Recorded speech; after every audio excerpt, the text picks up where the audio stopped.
Coming up on today's Locked On Angels, we're finishing our chat with Davis Daniel, number 18 prospect according to Baseball America in the Angels organization. And we got some news to get to, some notes around coaching staff, front office moves, and of course some big news regarding minor league baseball. That's all coming up right now on Locked On Angels.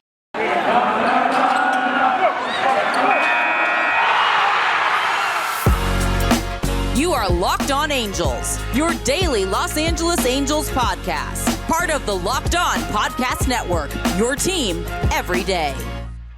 Hey everybody, welcome to Locked On Angels, part of the Locked On Podcast Network, your team every day. And thanks for making Locked On Angels your first listen of the day every single day. I'm Steve Granado, your host, at Steve Granado on Twitter, Granado. Before we get started, this episode is brought to you by Rock Auto. Amazing selection, reliably low prices, all the parts your car will ever need. Visit rockauto.com and tell them Locked On sent you. Okay, before we have our chat here with Davis Daniel, that's going to start and end here with a second and third segment here today. So in case you're looking for that, you can jump ahead if you're listening to this a little bit later.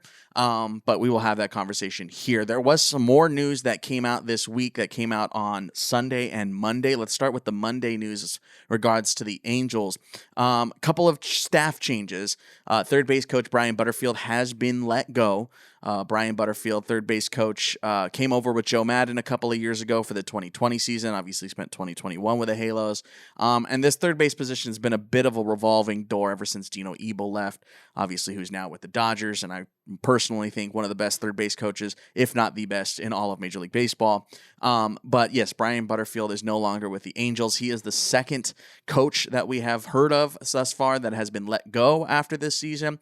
Of course, on Friday, Jose Molina, catching coach, was let go. We talked about that on yesterday's episode if you're looking for that conversation. So just another move. Joe Maddon has one more year left on his contract here in 2021. He was friends with Butterfield. That was, his guy over in Chicago. So that's where that stemmed from, and now he has been let go. We talked about this on Monday, as I mentioned. This isn't a massive move that Angels fans are probably going to really see much of a difference moving forward. I mean, maybe, I don't know, but this is not a thing to kind of like, oh, we're cleaning house and we got to get worried, and this is, a precursor to things coming. Obviously, you need to fill the hole at third base coach, but yes, Brian Butterfield has been in the game for a very long time. I imagine he'll find another spot, and he spent 2 seasons with the Angels. So that's just one very minor note. Another note that I saw that got a lot of Angels fans excited was a hiring in the front office. This is a little deep. So if you're a casual fan, this might be like, what are you talking about? Connor Ninchliffe, a guy I had never heard of. He's a former minor leaguer, but he worked, past tense, with Driveline Baseball. Driveline Baseball is like a development program. Shohei worked with them last offseason to redo his offseason regiment. They're a big name now in baseball, and baseball analytics, especially pitching analytics and stuff like that. So Driveline's a pretty big one. This tweet here, Connor Ninchliffe, I hope I'm pronouncing that right because there's 2 F's in the last name. Again, I haven't known this guy before, but here's what he had to say. He announced on Twitter, he said, "Excited to announce I'll be joining the front office of the Los Angeles Angels as a pitching analyst. Extremely grateful for this opportunity, and I can't wait to compete for a World Series ring next season in Anaheim. Go Angels, #WeBelieve." So cool. And again, I know a lot of people were very excited about this because it's a move towards an analytical front office, at least a more analytical front office. And Driveline makes some, there's some good stuff coming out of Driveline. Obviously, we saw it this year with Shohei, and he's not the only one that works with Driveline. So this is an interesting move for the front office. I'm curious to see how it all shakes out. And congratulations to Connor. And hey, Connor, this is an open invitation. If you see us talking this, open invitation to come on the show anytime and talk about pitching and where you want to take the Angel staff in the future. Very cool. Congratulations to Connor Ninchliffe. And yeah, I know a lot of people were excited about that move. Let's go ahead and move on now. There was some real big news on Sunday that we had already recorded Monday's episode before this had come out, so we didn't get to this yet. So this is huge. This is some news coming from Major League Baseball in conjunction with minor league baseball. Here's the report. I'm going to read the first couple of sentences here from ESPN. This is Jeff Passan. He said, amid mounting pressure from players and advocacy groups, Major League Baseball said on Sunday it will require teams to provide housing for minor league players starting in 2022. While MLB has yet to outline its plan formally, 6 team officials told ESPN they are starting to prepare to help house players across each of their 4 minor league affiliates. This is such a huge step in the right direction. I'm not going to sit here and say that all problems are solved and minor league baseball is good to go moving forward. No, but this is important to take victories when you can. It is no secret anymore that minor league baseball conditions are tough for players, coaches, front offices. It's hard work. It's a lot of work, and it's low pay, at the bare minimum. So this is a huge step. This is one of the biggest things that minor leaguers have been screaming about, especially over the last year or two. And this is really huge. So take this as a win. Moving forward, at least for me, how I look at this is, what are the guidelines? Again, Jeff Passan said they haven't outlined their plan formally yet. They're still, in works with that. So what are the guidelines? Because there's going to work, on every minor league team, or major league team, I should say, is going to be in charge of this stuff. So, we've seen the Kansas City Royals building their own facilities near spring training. Is it going to be a stipend situation? Is it going to be, the Angels buy, housing outside of San Manuel Stadium in Inland Empire or something like that? So there are definitely lots of details to iron out, but make no mistake, this is a very big win. Remember, the culture around minor league baseball and the conversation around it has changed dramatically in the last couple of years, and for the better. I've been a huge advocate of minor leaguers in my brief time on the show. Even before on this show, I've worked in minor league baseball. I've seen the conditions. I've seen the players who have had to struggle and get low pay and work hard, and ultimately sometimes financially they just can't handle it anymore and they have to leave, which is completely understandable. So this is step number 1, and this is a big, big step. So we'll see how MLB implements it. I'm cautiously optimistic, but just the fact that they have come out and said this is a big win. The one thing that does definitely give me pause is, there is a lot of talks of creating a union in minor league baseball, much like the Players Association in Major League Baseball.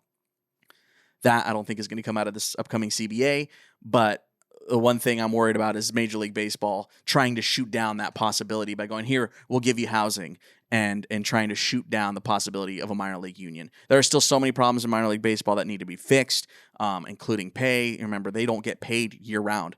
Some guys get $15,000 for the months that they are there, and then they don't get paid in the offseason, even though they have to stay in shape and do their offseason workouts and be ready to go come spring training. So there's a lot of problems still in minor league baseball, and I'm worried that Major League Baseball is trying to shoot down the possibility of a union. But for me, this should not slow down minor league players from organizing for a union.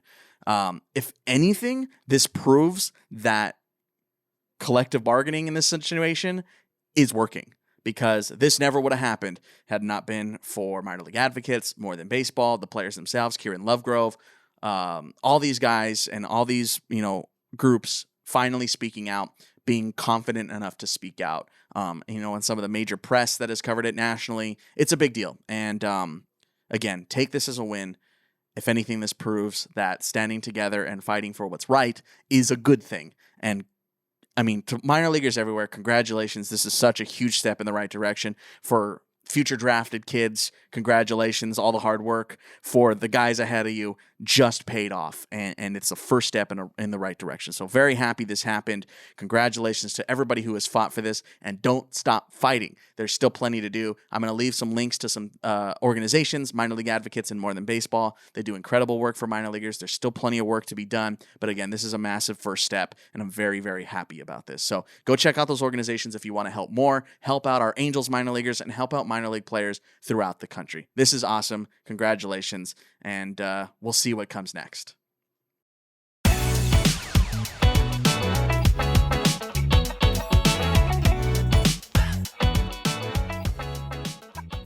Okay, coming up next, we're getting back to our interview with Davis Daniel. But first, this episode is brought to you by Rock Auto. With the ever-increasing numbers of makes and models, it's now impossible for your local chain auto parts store to stock all the parts that you need.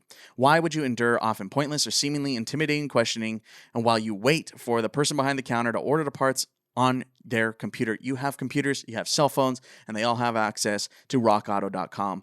At home and in your pocket. Save time and money when using Rock Auto. Why would you choose to spend 30, 50, or even sometimes 100% more for the same parts from a chain store or a car dealership? For example, a Honda Odyssey fuel pump is $353 from a chain store. On Rock Auto, $216. Massive difference. That's over $100 worth of savings just on that one part. Rock Auto prices are reliably low for every customer, and they have everything you could need: brake parts, tail lamps, motor oil, and even new carpet for your cars. Go to rockauto.com right now and see all the parts available for your car or truck. Write Locked On in their How Did You Hear About Us box so they know that we sent you. Amazing selection, reliably low prices, all the parts your car will ever need. rockauto.com.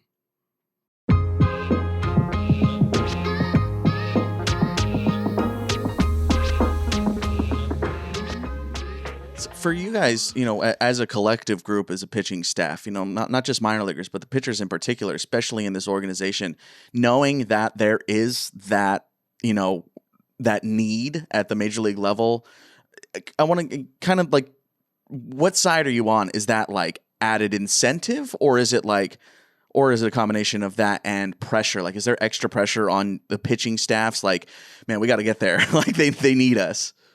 I don't think so. Not necessarily. I think it's more of just like a incentive. If you're able to look at anything and see like an opportunity for yourself to step in, I think, it's kind of extra motivation, extra incentive to get to work and put your head down and get ready and be ready when your name's called, kind of deal. And, I think like we were just talking about, with all those guys that debuted, if you asked all of those guys before the year whether or not they would pitch in the big leagues that year, I would bet that not many of them thought they would.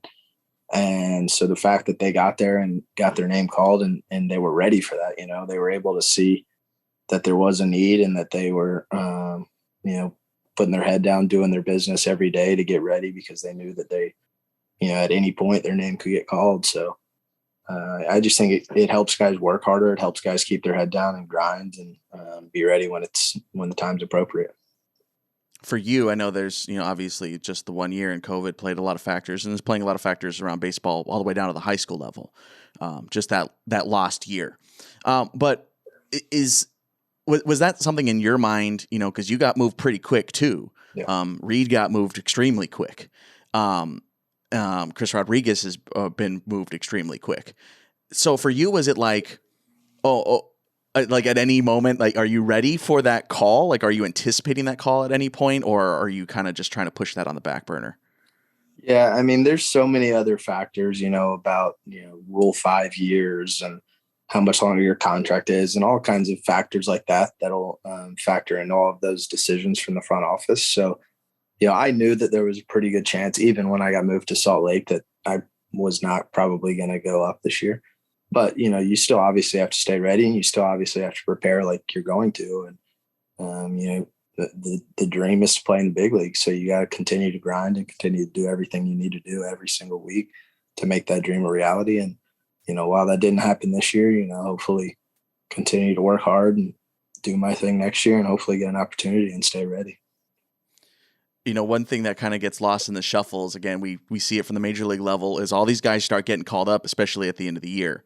You're in Salt Lake, and you had to have been one of the last guys that was just kind of still hanging around. Because I got a buddy who called a couple of games down there, and he was saying, like, man, this team feels like empty. It's like almost like, Will Smith walking in the last episode of Fresh Prince, just looking around in the empty living room. Did you feel that? We're like, man, where is everybody when you got to Salt Lake?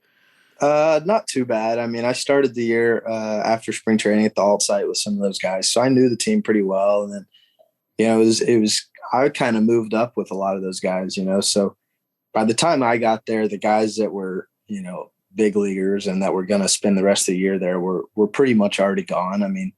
In Salt Lake, you had me and Cooper Griswell and Reed Smith and some of those guys that I had kind of, whether it was in Reed Smith's case where he went from low A to high A all the way up. Yeah. But I mean, we played in high A together, we played in double A together, we played in triple A together. So like, and Cooper Griswold, we played in double A and triple A together. So I mean, there was a lot of guys that I played at multiple levels with. So I had a pretty good relationship with those guys. And so by the time I got there, that's pretty much all that was there anyway. So I was, ecstatic to be around those guys. Got a couple more here for you. I want to go outside of baseball a little bit. One thing for me, I did a couple tours in minor league baseball as a broadcaster. And the one thing that always stuck out for me is being able to tour the country, which is something that I didn't think I would really like, or at least I didn't think was going to be a part of it. And then I started doing it. I'm like, oh, I got to do all these road games. I got to sit on a bus for 8 hours. Like I got to do all the same things. So, we can kind of touch on a couple of places. Because I've been to high A Tri-City back when it was short season ball. That ballpark just kind of feels like it's in the middle of nowhere, just like on the flattest place on earth.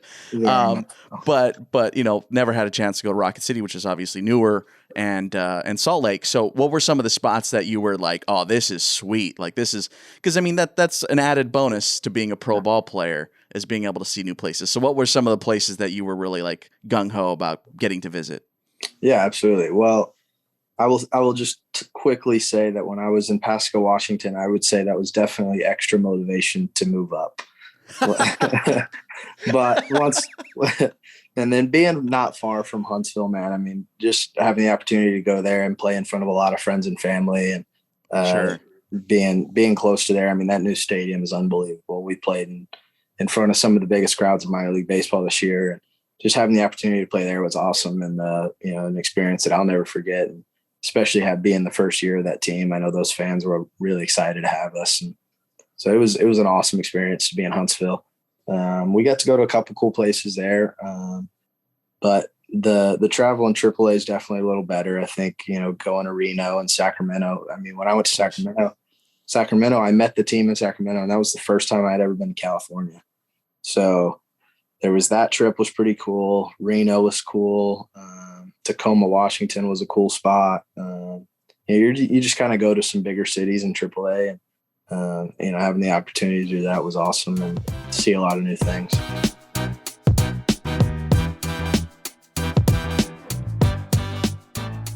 We'll wrap up our chat with Davis Daniel in just a second, but I want to remind you that this episode is brought to you by BetOnline. We're back and better than ever, a new web interface for the start of the basketball season, and more props, odds, and lines than ever before are now on BetOnline. BetOnline remains your number one spot for all the basketball and football action this season. Head to the new updated desktop or mobile website to sign up today and receive your 50% welcome bonus on your first deposit. Just use our promo code LOCKEDON and you'll receive that 50% welcome bonus. Basketball, football, baseball, postseason, NHL, boxing, UFC, all of it to your Vegas casino games as well. Don't wait to take advantage of all the amazing offers available for 2021. BetOnline is the fastest and easiest way to bet on all your favorite sports. BetOnline, where the game starts.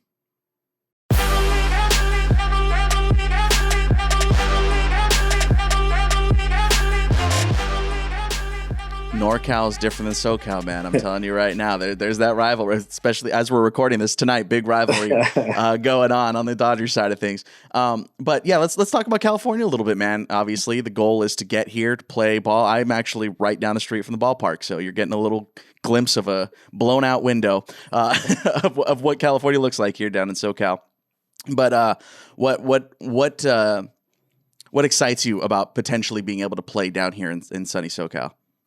Yeah, I've never been, but I got a lot of family and friends that have been to the LA area and said that it's just an awesome city. And talking to some of the guys like C-Rod and Reed and Cooper and some of those guys that have already been there and done that. And I mean, they just talk about the fans. They talk about the atmosphere around that park and, just being around LA and how awesome that is. So it's been, it's definitely exciting. And I've kind of decided that I don't think I want to make a trip there because I want to I want my first time there to be like when I'm in the big leagues, Sure. So I think that would be an awesome experience and something to continue to work towards.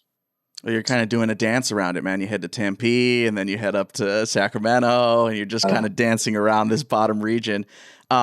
we'll talk. I'm always talking food, man. If you ever listen to the show, I'm always talking about food, especially around the ballpark. Especially this week, by the way, when this episode comes out, we're going to start talking about food around the ballpark, off-season content. Big thing down here, man. Mexican food. Yeah. I know out in the South, you're going for your fried chickens, your Bojangles of the world. That's where I'm rocking is Bojangles all day. But as far as Moe's, Chipotle, what's your induction into Mexican food? Oh, man. I mean, I prefer Moe's Southwest over Chipotle, mostly because of the cheese dip. But other than, I mean, dude, I love Chipotle. I go to Chipotle all the time, but I don't get Moe's as often, but I definitely prefer Moe's. Moe's is more like indulgent. Yeah.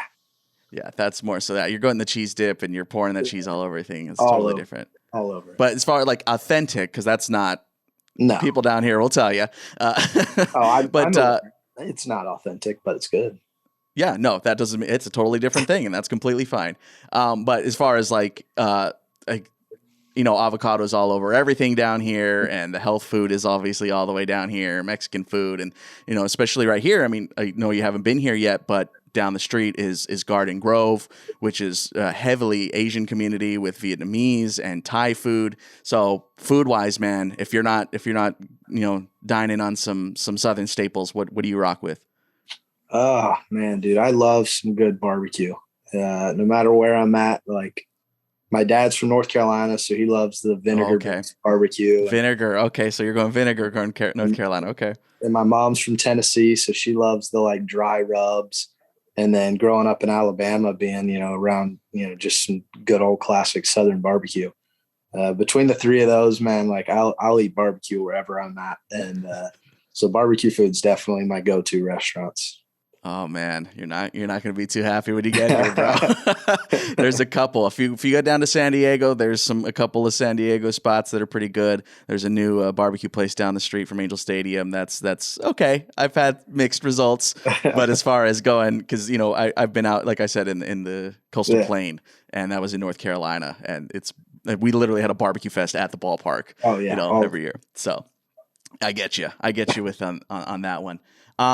Well, man, I appreciate you hanging out with us here today. I want to ask you one last question before I let you run away.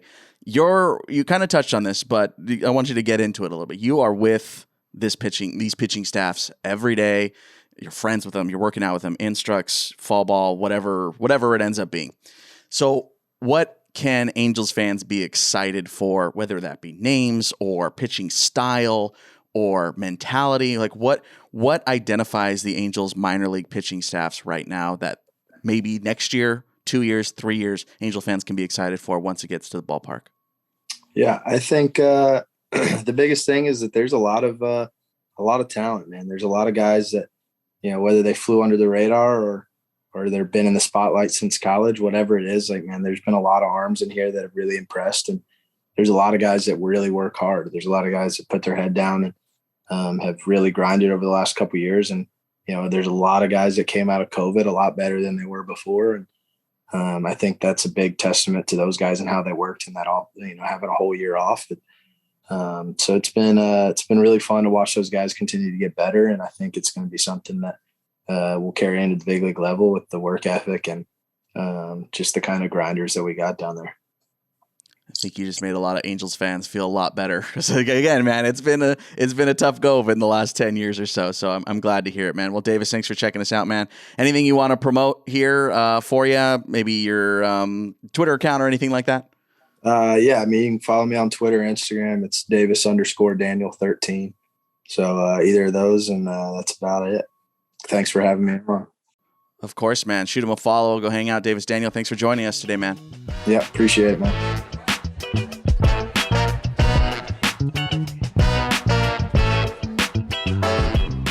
All right, I want to thank Davis Daniel again, man. Great chat. If you missed part 1, that is up on our YouTube channel and, of course, here on our audio feed as well. If you're looking for the whole conversation with Davis Daniel, it's uploaded in 2 parts. I really want to thank him for joining us. Our first player interview since I've jumped on, so very exciting to have him on, and made me feel a little bit better about the Angels pitching problems here moving forward. He sees it every day. like he said, he sees it every day. So very cool that he joined us. If you like me and you like my show and how I handle things, I have a whole nother podcast called Our Game, examining the Latin contributions to American baseball. We asked the question, who is the Latino Jackie Robinson, and found out that the answer got way more complicated. It's free and available on audio podcast platforms everywhere. That's Our Game, OurGame. Don't forget to check out my merch. I have a brand new design. It just came out this week. It's called Rory's Words. We're paying tribute to Rory Marcus and the 2002 Angels, the Never Say Die Angels. We have that new design. It looks so sick. I'm really happy how it turned out. We even have it in mug form. The t-shirts I think look so sick. Go check it out right now. It's linked in the episode description on both YouTube and of course our audio platforms. Check out 27 merch on Redbubble, and you can support my brand. I'd really appreciate it. There's plenty of good stuff up there now. We have 3 separate designs, and I think you should check them out. They're pretty cool. Don't forget to give us a voicemail, 714-409-6396. We are lastly taking your food and drink recommendations. This is your last chance to get in on the fun. We are going to be starting our food and drink recommendation series on Wednesday. So that's our next episode. Speaking of Wednesday, I have another podcast that comes out every Wednesday called Movies I Should Have Watched. And this Wednesday, as a part of Halloween month, we are watching Halloween, the original Halloween movie that came out a million years ago. We watched it. My best friend Alex and I sat down with our best friend Justin, and we watched Halloween, and it's a pretty good episode. You should check it out. It's coming out on Wednesday, available on podcast platforms everywhere. You can follow me on Twitter at Steve Granado, and of course, head on over to at Locked On Angels. We're always posting polls there, and we'd love to have you a part of those polls as well. Thanks for making Locked On Angels your first listen of the day. Now for your second listen, check out Locked On MLB. Paul Francis Sullivan, a.k.a. Sully, brings you his unique perspective on the Major Leagues past and present. It's free and available on all platforms.